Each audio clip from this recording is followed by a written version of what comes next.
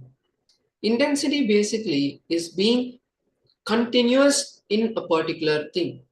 For example, you give your entire life, your entire energy to make something happen. That is intensity. The will persistence that you hold and the commitment that you hold for making something happen. But how to make that intensity happen? Because all of us usually have some kind of obstacle to bring out that complete energy in us, to bring out that complete efficiency from us. That's what we're going to be learning how to break in this session. So I request everyone to be in the space of listening now. We are entering the session and let's understand what is intensity from Swamiji. So intensity means radiating the energy that does not create any conflict inside and outside you. Intensity is intensely being inside you, and it means flowing smoothly and yet very strongly. Intensity is integration. Intensity is focus. Intensity is sincerity. Usually, intensity leads to a solid feeling, but you may be intense but also lose the ability of flowing, or you may have the ability to flow but you lose the intensity. So now let us hear from Swamiji in this next video where Swamiji explains about intensity, how to be intense continuously but be smooth, to flow and be intense at the same time. Let's be in the space of listening now as Swamiji shares these powerful cognitions.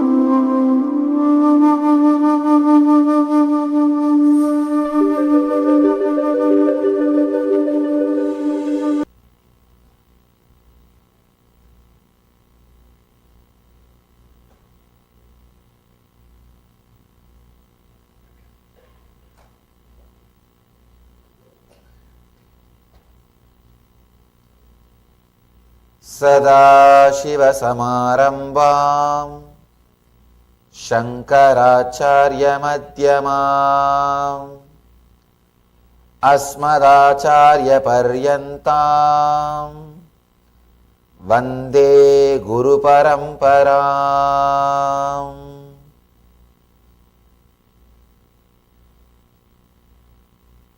Different techniques, different methods, different deities, different paths. Then what is the point that decides the person's enlightenment? Because in all paths, in all the ways, people achieve enlightenment. What is that it decides? Intensity. That decides the person's enlightenment, the higher experience. With intensity, whatever you do will be meditation. Without intensity, even if you meditate, it will be just a ritual. It will be just ritual. As I was telling, whenever I teach meditation to 100 people, I learn 100 versions of that same meditation.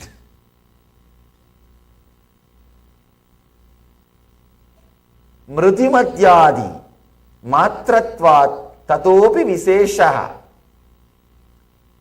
The success depends on the person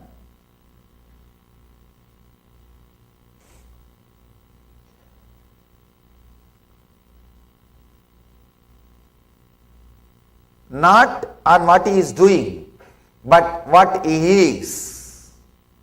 But what he is, it depends on the intensity which he carries. Patanjali says, based on the intensity, low, medium and high, the success is achieved.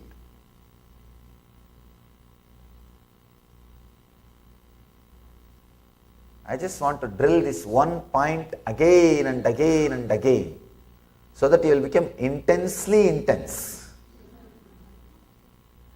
You will become intensely intense. Otherwise, we do the same old things. See, intensity means the ability to stand for what you believe and break free from the past method of function, the past attitudes of function, past way of functioning. Please understand. Ability to break from the past way of functioning and live in a new way, to start in a new way. That is what I call intensity. Otherwise, we go on and on and on in the same way. You can see in your life, even inside your house,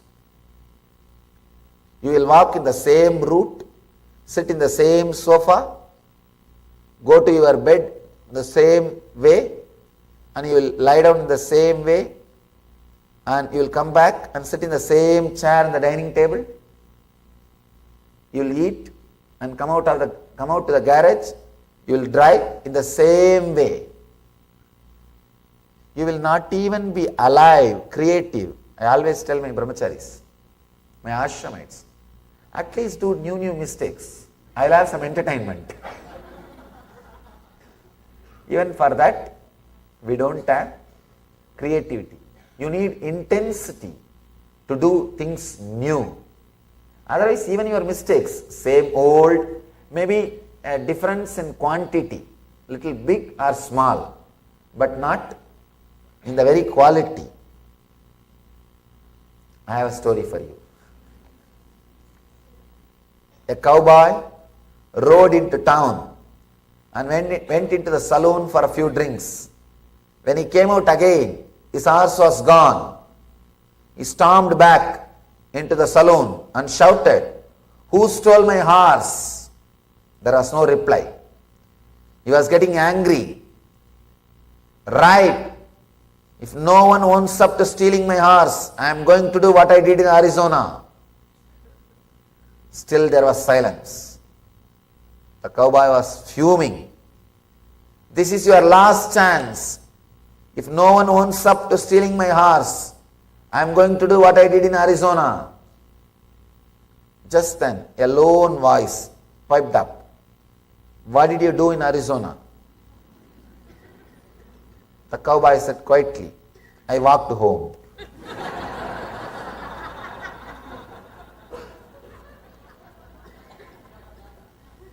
You may be doing the same thing. When there is no intensity, you will be doing the same thing. You will be doing the same thing. Understand, intensity is not seriousness. Intensity means deep passions and passion. Deep passion and deep passions. Strong will and strong prayer. Strong will is passion. Deep prayer is passions. Please understand. If you understand intensity as just will, passion, sometime you may become serious. I have seen people become very serious. Seriousness is sickness. All seriousness is sickness. Somehow, the Indian spirituality is suffering with this one constipation.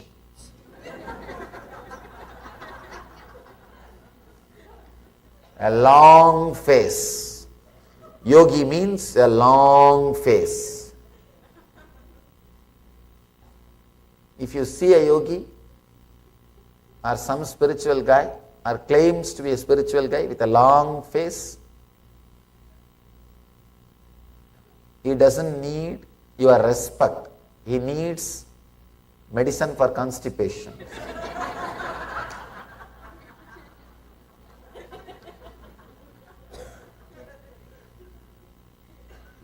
No, really.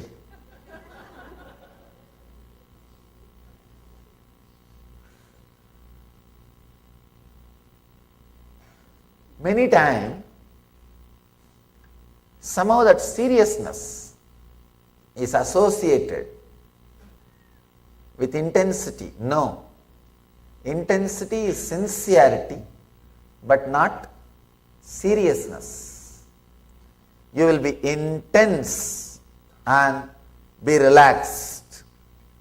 Intensity without passions will raise number of thoughts.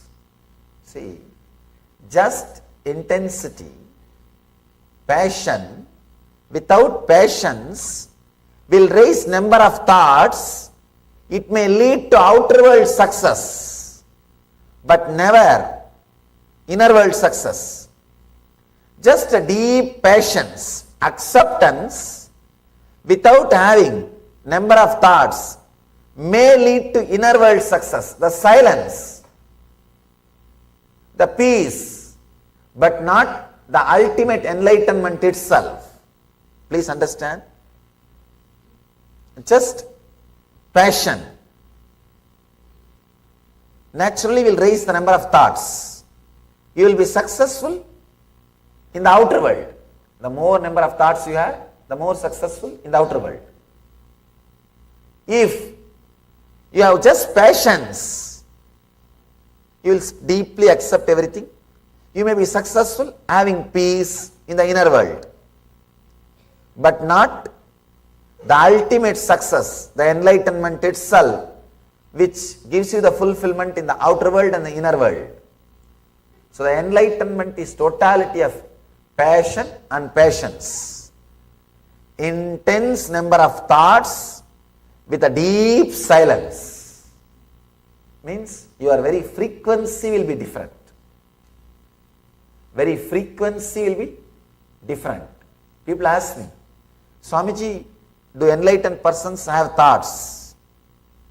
Please understand, if you have 10 acre as your mind, for example, if your mind is a 10 acre, your inner space is 10 acre, all 10 acre is filled with thoughts.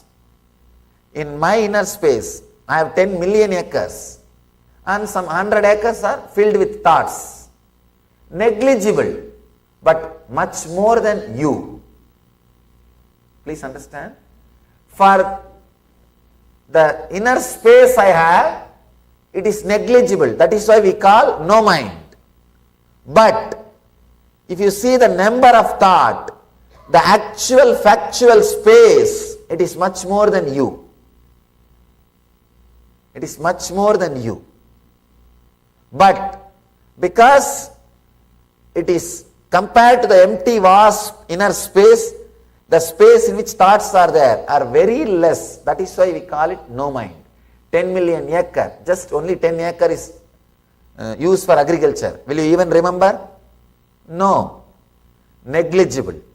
That is why I have a mind which you don't understand by the word mind. So what you understand as mind, I don't have. That is not there. But it does not mean there are no thoughts. There is no process.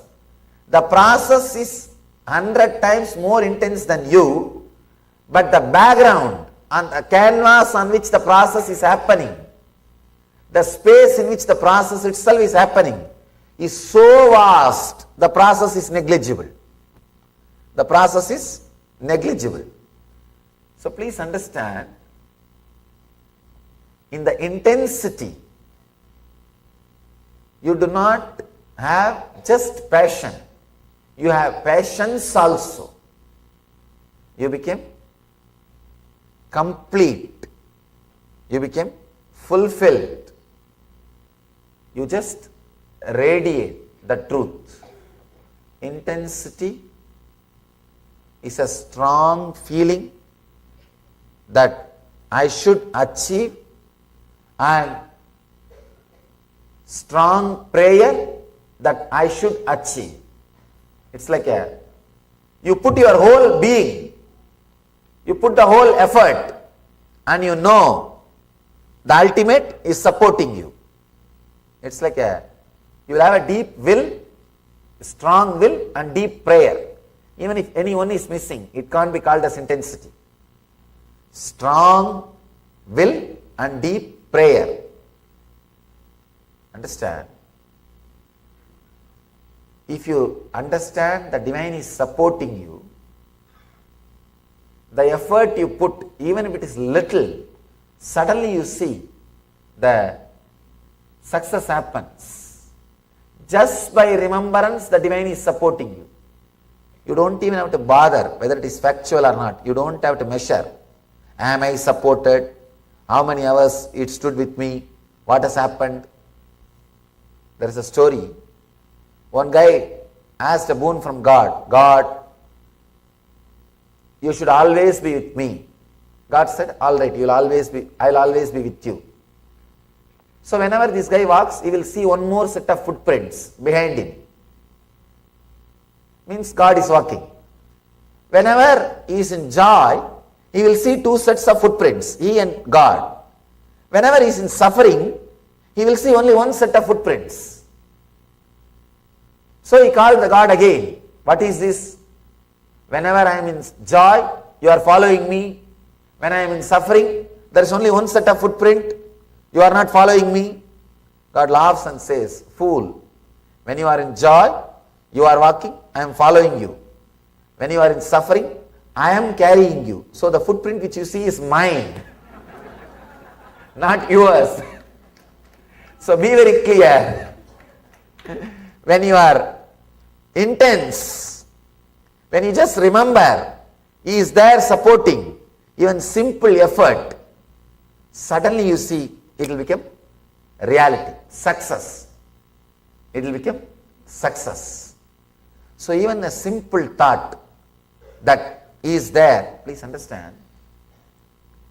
First Patanjali talks about samadhi states, then he talks about intensity.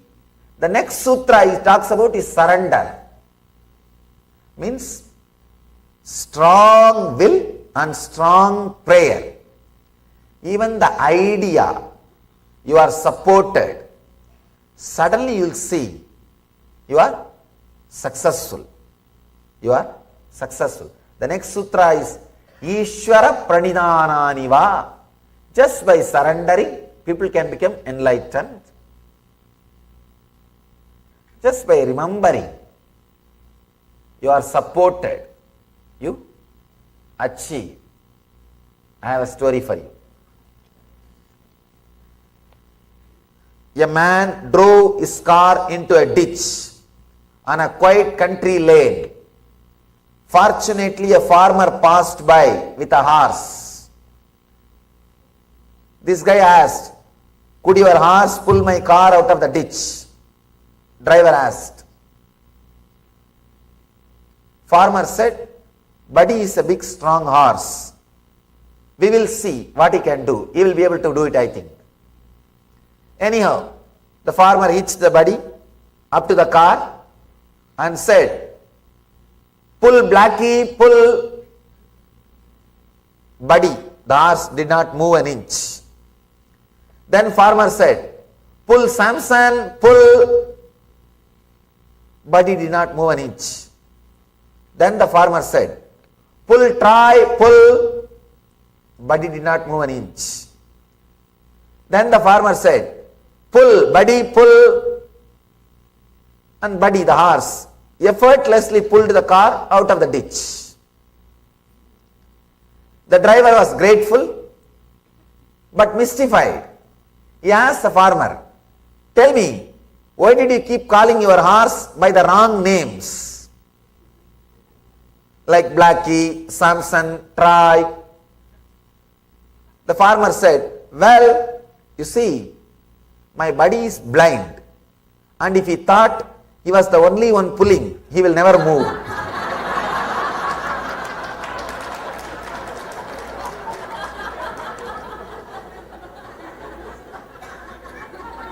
We are all blind. If we think we are the only one pulling, we will never even try. We will not even try. We will not even move. So be very clear. Intensity means simply happen. Things will simply happen.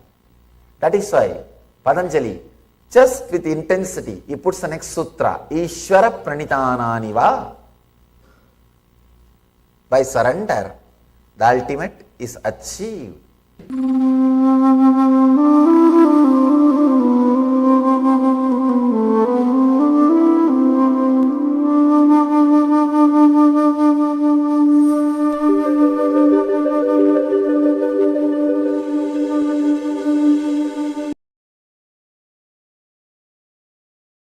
Yes, so that was a beautiful satsang where Swamiji shared about the power of intensity. Let's now move into another small internalization exercise. To understand a little more deeper about the intensity, we are going to be doing a small meditation technique for next few minutes. So this technique is called the Shanmukhi Mudra. So now, let me give you the instructions. So now, close your mouth with your little finger, close your nose with the ring finger, close your eyes with the index and middle finger and the ears with the thumb. Let me repeat. Close your mouth with the little finger, close your nose with the index finger, close your eyes with the middle and index finger, then close the ears with the thumbs. Once you have done that, inhale, hold the breath as long as you can, and exhale. You may not be able to keep your hands in the same position, so make sure you can take a break in between. We're going to be doing this just for 10 minutes. So let's begin now. Please start.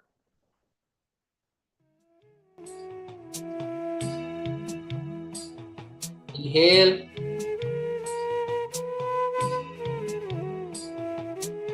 Lightly opening the ring fingers away from the nose. Inhale as much as you can and as slowly as possible.